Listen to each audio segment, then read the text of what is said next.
Dis-moi, Papa Kaloumi, pourquoi le lion est devenu le roi des animaux? Eh bien, il y a longtemps dans la savane, le lion n'était pas le roi. C'était un buffle nommé Dankele. Il était très puissant, mais il était aussi très cruel avec les autres animaux. Pourquoi était-il méchant? Il était méchant parce qu'il voulait que tout le monde lui obéisse sans poser de questions. Il buvait toujours en premier à la rivière et faisait des choses sales dans l'eau avant que les autres animaux ne puissent boire. C'est pas juste du tout. Exactement. C'était très injuste.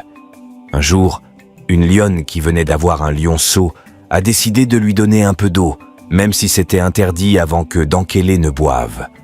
Et alors? Quand Dankele a découvert ça, il était très en colère.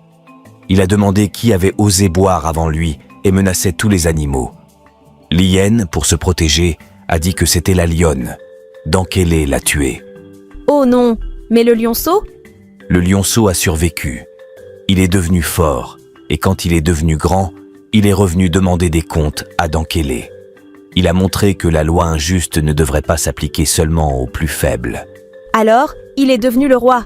Oui, exactement. Le lion est devenu le roi des animaux après avoir vaincu Dankele. Depuis ce jour-là, il essaie toujours d'être juste, même s'il est très fort. C'est comme ça qu'il est devenu un bon roi alors? Oui, en protégeant les plus petits et en étant juste, il est devenu un bon roi pour tous les animaux de la savane.